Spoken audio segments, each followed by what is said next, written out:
My sister borrowed my laptop for 1 hour and returned it 3 weeks later, wiped clean. Oops, I did a factory reset by accident. All my client files gone. I'd lost 6 months of work.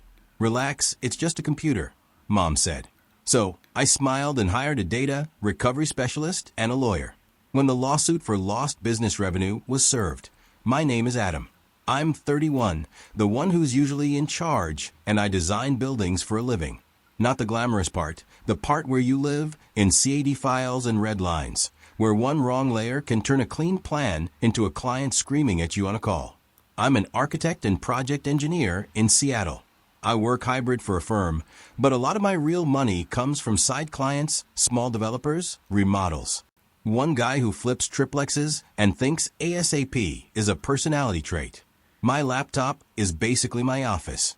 It's where all my active project folders live. It's where my custom CAD templates live.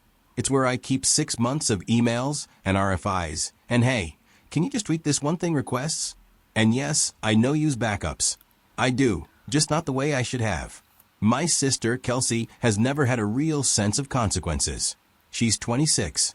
She's always between jobs, always figuring it out, always one bill away from a crisis that somehow becomes everyone else's job to solve. My mom calls her free-spirited. My dad calls her sensitive. I call her the reason I lock my car. That night, I was standing in my mom's kitchen in West Seattle, holding my laptop like it was a sick pet. Kelsey breathed in like she was returning a library book. "Here," she said, pushing it toward me with one hand. "Sorry, it took longer than I thought." I stared at her. 3 weeks, Kels. You said 1 hour. She rolled her eyes like I'd asked her to do math. I needed it. My Chromebook was being weird. I flipped the lid open. My heart did this gross little drop. The wallpaper was some default mountain thing. No pinned apps. No project folder shortcuts. No More work folder sitting there like it always did. Just clean. I clicked on the File Explorer. Empty. I looked at her slowly. Why does it look like a brand new computer? Kelsey's face did that fake innocent thing she learned from my mom. Oops. I didn't blink. What do you mean? Oops. She shrugged. I did a factory reset by accident. It asked me questions and I just clicked through. I didn't think it would delete everything. I swear I heard blood in my ears. Everything on here? I said, voice flat. Was my work? Kelsey made a face like I was being dramatic. Relax. It's just a computer. I turned to my mom because part of me still had this stupid hope she'd finally react like a normal adult. Mom didn't even look up from the dish towel. She sighed like I was the problem. Adam, don't start.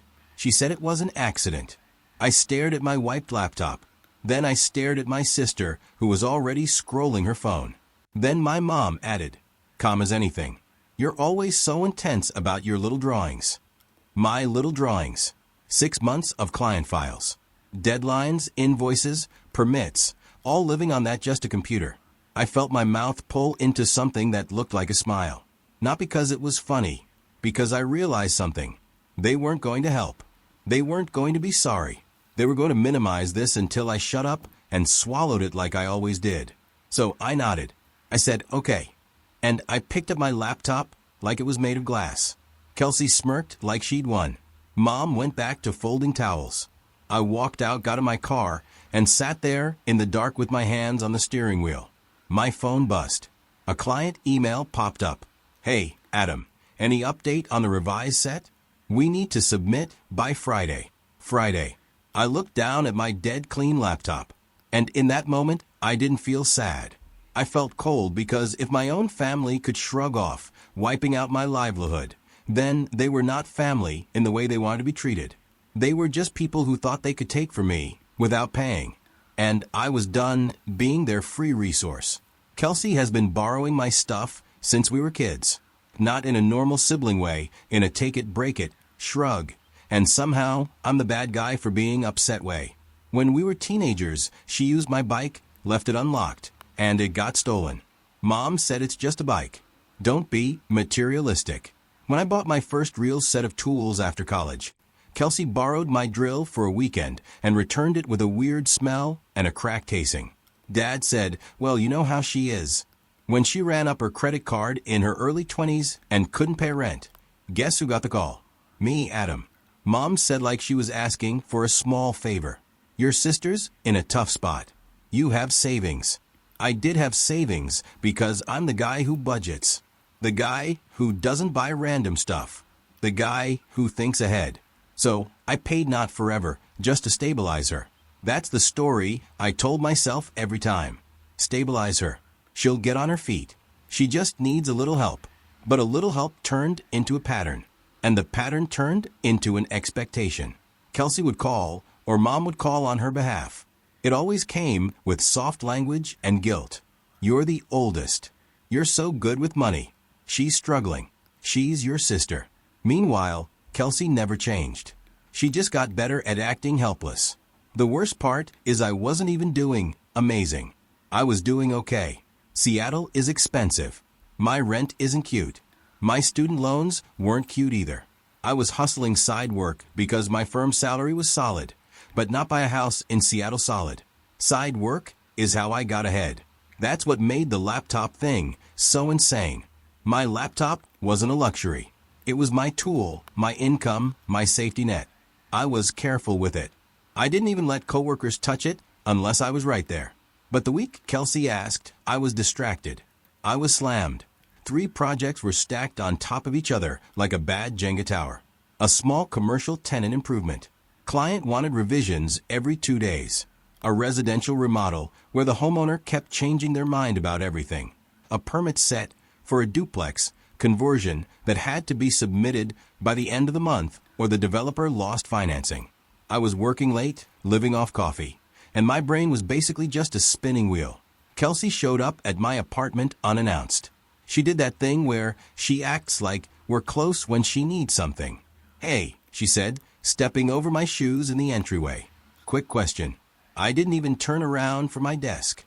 No, she laughed like it was a joke. Okay, but actually can I borrow your laptop for like an hour? I finally looked at her. Why? My Chromebook is lagging and I have this online assessment thing. It's important. I narrowed my eyes. For what job? She waved her hand. A good one. Like real remote benefits. I didn't believe her, but I was tired. An hour, I said. You sit at my table. You don't install anything. You don't touch my folders. You don't sign into weird accounts.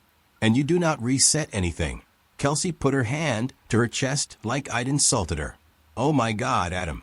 I'm not in full reader. She is in fact in full. She took the laptop and immediately started clicking like she was speedrunning a virus. I hovered. She got annoyed. Stop watching me. She snapped. It's creepy. I said it's my work machine. She sighed dramatically. You're so controlling. Then Mom called my phone. Adam, can you come by tonight? Mom asked. Your dad's grilling. Kelsey's here too. Family dinner. I almost laughed. Kelsey was already in my apartment. She'd clearly planned this. I said, no, Mom did the guilt voice. You're always busy. We never see you. I looked at my laptop. I looked at the drawings on my screen. I looked at the stack of deadlines. I caved. Not fully, just a little. Kelsey, I said, I'm leaving for 2 hours. You finish the assessment and you leave the laptop on the table. I'll be back. She smiled. Thanks. You're the best. I should have taken it with me, but I didn't. 2 hours became 4. Because my parents dragged dinner out and my dad wanted to talk about some neighbor's fence dispute like it was world news. When I finally got home, the laptop was gone. My stomach sank. I called Kelsey. No answer. I texted, where's my laptop? 5 minutes later, still doing stuff. Chill. That was the start of the 3-week nightmare. Every day, I asked. Every day, I got a new excuse. I'm in the middle of something. I'm at a friend's. I forgot it at Mom's. I can bring it tomorrow. My car won't start. I'm literally so stressed. Stop yelling at me. Meanwhile, I was scrambling. I tried working on my old desktop tower, which sounded like a jet engine and crashed if I opened too many files. I pulled older versions from email attachments and tried to rebuild sets like a caveman. I lost time. Real time and time is money when clients are paying you for deliverables. One client got annoyed. Why are you so slow all of a sudden? Another said, we might have to find someone else if you can't keep up. I started waking up with that tight chest feeling, like I was constantly behind a moving train. After week 2, I drove to my mom's house. Kelsey was on the couch eating chips like she lived there. I asked, where's my laptop? She said, mouth full. In my room. I held my hand out. Go get it. Mom immediately stepped in, defensive. Adam, don't bark at her like she's a dog. I stared at Mom. She took my work computer for 3 weeks. Kelsey rolled her eyes. You're being dramatic. Dad mumbled from his recliner. Just let her finish what she's doing. What she's doing. I repeated. What is she doing? Kelsey smirked. Stuff. Bring it out. I said she didn't. Mom told me to stop causing a scene. That night, I left without the laptop because I didn't want to scream in my mom's living room like some reality show. I thought, okay, I'll handle it like an adult. I should have handled it like a bank handles fraud, because adults who don't respect boundaries don't suddenly learn them because you asked nicely. And when Kelsey finally returned it, she didn't return it with apology. She returned it with a shrug and a factory reset. The next morning, I didn't call Kelsey. I didn't text Mom. I didn't rant in the family group chat. I did something else. I opened my notes app and started listing out in plain language what had just happened. Laptop taken without consent after agreed 1 hour. Laptop held for 3 weeks despite repeated requests. Laptop returned wiped clean. Active client files lost. Deadlines missed. Income at risk. Seeing it written out made it feel real. Not family drama. Not oopsie damage. Then I called my friend Marcus, who works in it. He answered with, "What's up, man?" I said, "My sister factory reset my laptop." He paused. "Why was your sister touching your laptop?" "Long story." "Okay," he said slowly. "Is the drive encrypted?" "Yes." "Do you have backups?" "Some, not enough," he exhaled. A factory reset on modern systems can mean it overwrote blocks, but don't use it. Don't install anything. Don't even boot it more than you have to. I already booted it, I admitted. "Stop," he said. "Bring it to a recovery place. Like a real one, not Geek Squad. A real lab." I wrote that down. Then I did what my mom hates most. I made it official. I called a data recovery specialist in Seattle that had actual reviews and a real lab. The woman on the phone spoke like someone who has heard every kind of panic. "Do not use the device," she said. "Bring it in. We'll do an evaluation." I drove there on my lunch break with a laptop in my passenger seat like it was a bomb. The tech looked at me and said, "Factory reset." Huh. I nodded. He didn't judge me. He just said, "We'll see what we can do." But if this was a reset with secure wipe, recovery could be limited. Limited? That word hurt. On the way out, he handed me an intake sheet and an estimated range. My stomach flipped. It wasn't cheap, but losing 6 months of work was worse. That night my mom called. Her tone was sugary, like nothing happened. "Hi, honey. Are you still mad?" I said, "Mad isn't the word." She sighed. "Adam, she didn't mean to. You know Kelsey?" I said, "Yes, I know Kelsey. That's why I'm handling this." Mom's voice sharpened. "Handling it how?" I kept my voice calm. I took the laptop to a data recovery lab. Silence then. "Why would you waste money on that?" I laughed once. Not happy, just disbelief. "Because my files are gone, Mom. It's still just a computer," she snapped. "You can redo it." "You're smart," I said. "Redo 6 months of revisions, rebuild client models, recreate permit sets." Mom did the classic move. Minimize, then guilt. "Your sister is devastated," she said. "She's been crying." I almost said something cruel. Instead, I said, "Good." Mom gasped. "Adam," I cut in. "Stop." She took my livelihood. She ignored me for weeks. Then she wiped it. "I'm done treating this like a quirky family mistake." Mom's voice went icy. "So what? You're going to punish her?" I didn't answer right away. I looked at my kitchen table, my invoices, my calendar, a sticky note that said, "Submit Friday," like a threat. Then I said, "I'm going to be made whole." That's when Mom started yelling. "You're being vindictive. You always think you're better than her. She's your sister, not some stranger. You can't put money over family." I waited until she paused to breathe. Then I said, family didn't save my files. And I hung up. The next day, I called the lawyer, not because I wanted revenge, because I wanted a boundary that couldn't be talked over. The lawyer asked questions in a calm, boring voice. Do you have documentation of the laptop being borrowed? Do you have texts? Do you have proof of lost revenue? I had texts a ton. Kelsey, I need my laptop back today. Stop being dramatic. I'll bring it tomorrow. Chill. And I had proof of what was on that machine. Client contracts, invoices, deadlines in writing, email threads where clients got increasingly irritated. I also had one more thing. I had my mom's message in the group chat from week 2 when I complained. She wrote, "Stop harassing your sister. She'll return it when she can." Harassing. Asking for my own laptop back was harassing. The lawyer said, "We can send a demand letter first. Recoverable damages depend on what we can prove. Data, recovery costs, business interruption, breach of contract penalties, maybe more." I swallowed. "And if they refuse," he said, "then you file." That same night, I showed up at my parents' house. Not to yell, to say it once, clearly, to their faces. Kelsey was at the kitchen counter eating cereal out of a mug like she owned the place. I set a folder on the table. Dad looked up. "What's that?" I said, "A timeline, evidence, and a demand letter." Mom's face went red instantly. "Are you kidding me?" Kelsey blinked. "Wait, like for real?" I looked at my sister. "You wiped my laptop." She laughed nervously. "It was an accident." I said, "Accidents still cost money." Mom snapped. "You're not seriously going to sue your own sister?" I nodded. "Yes." Dad finally spoke, annoyed. "Adam, you're being ridiculous." I opened the folder and slid out one page. "This is the estimate for data recovery." I said, "This is what I've already paid as a deposit."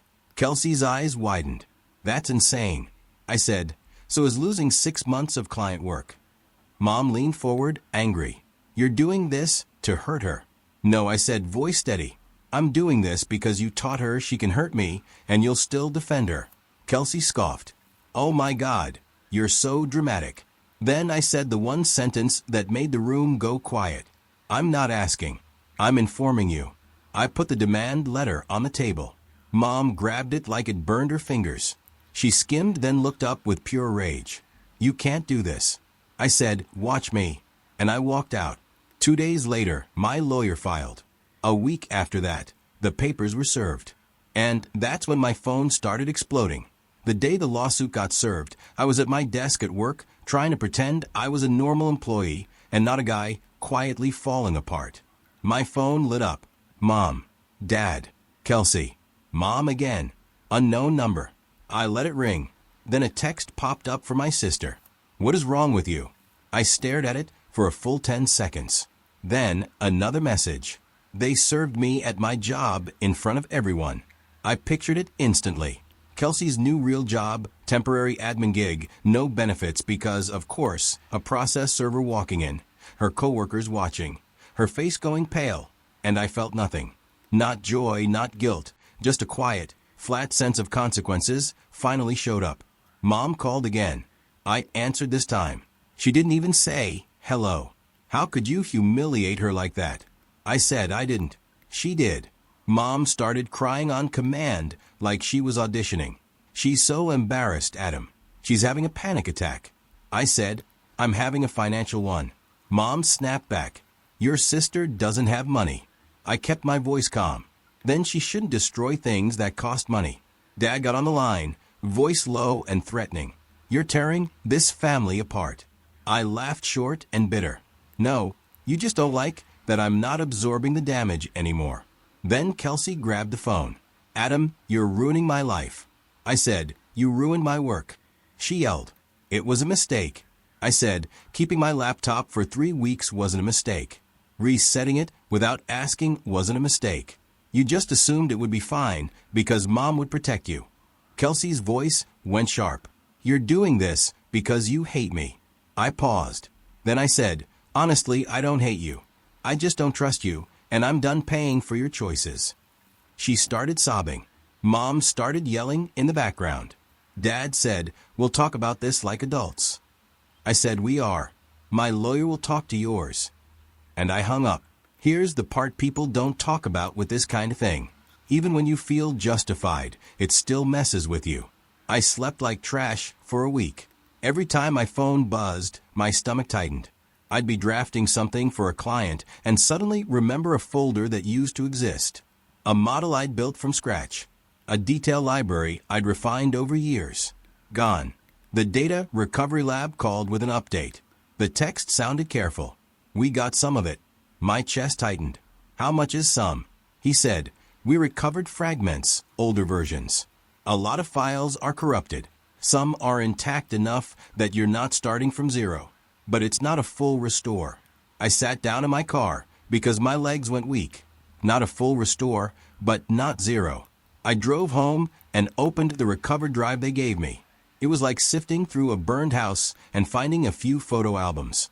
Some client folders were there, missing pieces. Some models open with errors. Some drawings were intact, but out of date. I wanted to scream. Instead, I worked. I did what I always do when life punches me.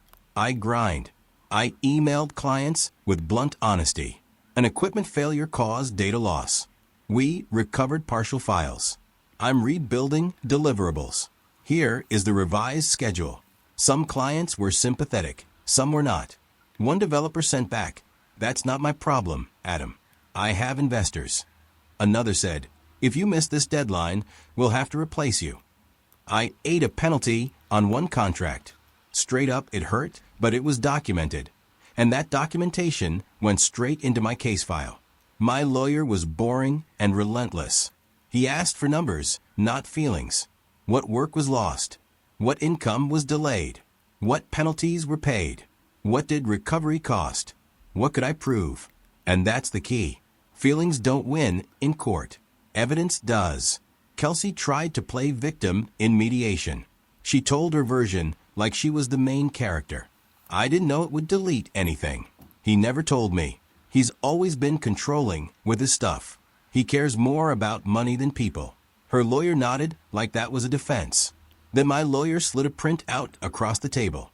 A text for me the day she borrowed it. Do not reset anything. Do not click any system, wipe options. It's my work machine. Kelsey's face went blank. Mom jumped in furious. This is insane. You're treating her like a criminal. My lawyer didn't react.